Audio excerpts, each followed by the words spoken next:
آج کیوں بڑی بڑی سپر پاورز افغانستان سے بری طرح شکست کھا چکی ہیں اور کیوں افغانستان دنیا کی ان سب سپر پاورز کے لیے اتنا اہمیت رکھتا ہے، ہم سب جانیں گے یہ آج اس ویڈیو میں۔ اگر افغانستان کی جیوگرافی کی بات کی جائے، اس کے پڑوسی ممالک میں ایران، ترکمانستان، ازبکستان، تاجکستان اور پاکستان شامل ہیں۔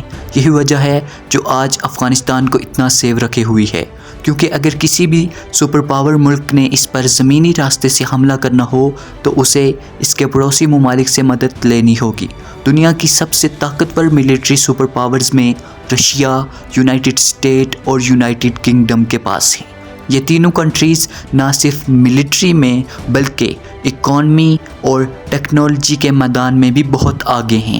آخر کیوں اتنی طاقتور کنٹریز افغانستان جیسے چھوٹے اور کمزور ملک سے بار بار ہار چکی ہیں، اور کیوں اتنی سپر پاورز کنٹری کا رجحان اس بنجر زمین میں ہے؟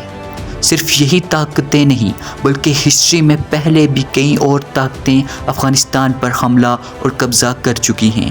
یہاں پر سب سے پہلے آج سے قریباً 2500 سال پہلے 522 BC میں پرشینز نے یہاں پر حملہ کیا تھا، لیکن وہ صرف افغانستان میں 2 سال ہی حکومت کر سکے۔ اس کے بعد 331 BC میں الیگزینڈر نے بھی افغانستان پر حملہ کیا، لیکن وہ بھی 7 سالوں سے زیادہ یہاں پر اپنی حکومت نہیں جما سکا۔ اس کے علاوہ بعد میں مغل امپائر، سکھ امپائر اور ایسی ہی کئی طاقتوں نے بھی اپنی اپنی جگہ پر رہ کر افغانستان پر حملہ کیا، لیکن صرف منگول یہاں پر 2 سال حکومت کر سکے، جبکہ مغل امپائر اور سکھ امپائر ایک سال حکومت کر سکے۔ اس کے بعد ان کو بری طرح شکست کا سامنا کرنا پڑا۔ جب برٹش نے سب کانٹیننٹ پر حملہ کرنا شروع کیا تو اس نے بنگلہ دیش سے لے کر انڈیا اور پاکستان تک سارے برٹش ایریاز کو کنٹرول میں کیا، لیکن وہ افغانستان میں قبضہ نہ کر سکے۔ اس کے لیے برٹش نے 3 بار کوششیں بھی کی، لیکن ہر بار اسے شکست کا سامنا کرنا پڑا۔ 1979 میں سوویت یونین یعنی آج کے رشیا نے بھی افغانستان پر قبضہ کرنے کی کوشش کی۔ 9 سالوں تک افغانستان میں جنگ لڑنے کے بعد رشیا کو بھی اپنے ٹروپس یہاں سے نکالنے پڑے۔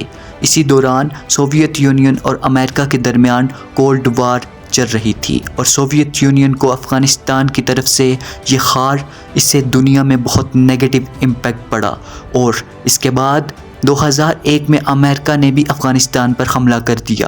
اس جنگ میں صرف امریکہ ہی نہیں بلکہ تمام کنٹریز نیٹو نے مل کر حملہ کیا تھا، جس میں جرمنی، اٹلی، آج کا رشیا تو نہیں شامل تھا، لیکن United state of America, UK یعنی کینیڈا، یہ تمام طاقتیں شامل تھیں۔ افغانستان طالبان کے خلاف 20 سال تک یہ جنگ چلتی رہی، لیکن اس جنگ میں بھی امریکہ کو کچھ خاص کامیابی نہ ملی، اور وہ 2021 میں شکست سے واپس چلا گیا۔ اس 20 سالہ جنگ میں امریکہ افغانستان کے صرف 15% حصے کو کیپچر کر سکا تھا۔ دوستو، یہاں پر حیرانگی کی بات یہ ہے کہ افغانستان کی پاپولیشن US کی ایک اسٹیٹ کیلیفورنیا سے بھی کم ہے۔ آخر افغانستان اپنے سے 10 گنا پاورفل کنٹریز کو کیسے ہرا دیتا ہے؟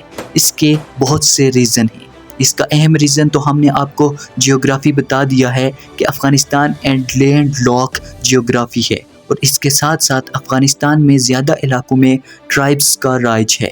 یہاں پر جو بھی حکومت کرنے کو آتا ہے اس کو نہیں مانتے یہ لوگ، چاہے وہ کابل میں بیٹھے طالبان کی حکومت ہی کیوں نہ ہو۔ ان ٹرائبز میں اتنی حکومت نہیں چلتی، تو پھر یہ ٹرائبز کسی غیر ملکی طاقت کو کیسے برداشت کر سکتے ہیں؟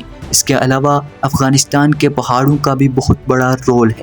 یہاں کے راستے بہت مشکل ہیں، اور ایک بات جو لوگ یہاں سے فائدہ اٹھاتے ہیں وہ یہ ہے کہ جنگ کے دوران کسی غیر ملکی طاقت پر حملہ کر کے یا ان کے ٹینکس پر حملہ کرنے سے بھی گریز نہیں کرتے، اور اس کے بعد یہ لوگ یہاں پہاڑوں میں چھپ جاتے ہیں، اور کسی غیر ملکی طاقت کو ان کو ڈھونڈنا بہت ہی مشکل ہو جاتا ہے، جس کا یہ لوگ بھرپور فائدہ اٹھاتے ہیں، اور کوئی بھی غیر ملکی طاقت یہاں پر زیادہ عرصہ ٹک نہیں سکتی۔